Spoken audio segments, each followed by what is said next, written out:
بڕیاری سیانزە 25 ژن ئاشتی ئاسایش ئەمانە کاریگەریکی تەواویان هەیە ئەگەر جێبەجێ بکرێت و پلانی بەدابنرێ و کاری لەسەر بکرێ. ئەمڕۆ ڕێکخراوەکانی کۆمەڵی مەدەنی لەگەڵ نوێنەری وەزارەتەکان کۆبوونەتەوە بۆ ئەوەی بتوانن پلان دابنێن چۆن ئەم بڕیارە جێبەجێ بکەن و لە کوردستانە بڕیارەکە چۆن بەرنە پێشەوە.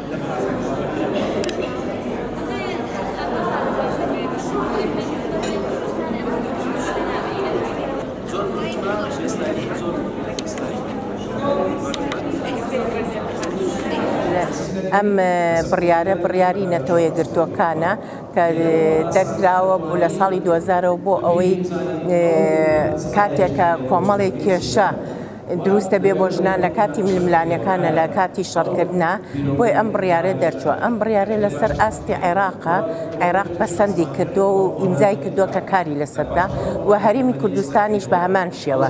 بۆیە پێشتر چەند ساڵە کە بڕیارەکە پلانی بۆ داڕێژرا لەسەر ئاستی عێراق، بەڵام ئێستا وەکو هەرێمی کوردستان ئێمە پلانی تایبەتی خۆمانەیە. ئەو ڕێژە کوشتنە بەداخەوە کە ڕۆژانە لە بەرزبوونەوەدایە هۆکارەکانی زۆرن، لەوانە هۆکارەکان جێبەجێکردنی یاسایەکان بە پێی پێویستەمە یاسامان هەیە گەر یاسایەکان وەکو خۆی جێبەجێ بکرێ ئەو تونند و تیژێش کەمتر دەبێتەوە.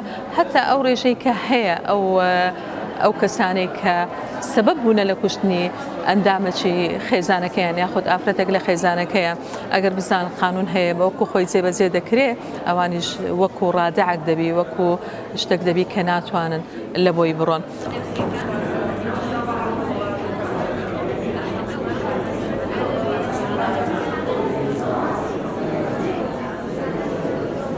طبعا ضمن خطة 1325 المتبناة من قبل UN Women يتضمن 3 محاور أساسية. واحدة من المحاور اللي هي احنا بنشتغل عليه في إقليم كردستان واللي أعطيناه الأولوية هي محور الحماية.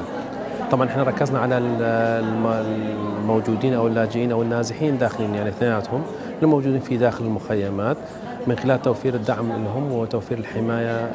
خاصة مؤخرا كان في مثلا إشارات من الحكومة العراقية أنه عندهم نية أنه يقفلوا المخيمات ويوقف الدعم على المخيمات، وهذا ولد مخاوف بالنسبة لإقليم كردستان، لأنه اللاجئين الموجودين في المخيم بالتأكيد يحتاجون إلى رعاية ويحتاجون إلى حماية. لهذا السبب هذا الخطة الوطنية اللي احنا نسميها 1325 والمتبناة من UN Women كما ذكرت سابقا، هي واحدة من مهامها الأساسية أنه نشتغل على قضية حماية اللاجئين السوريين الموجودين.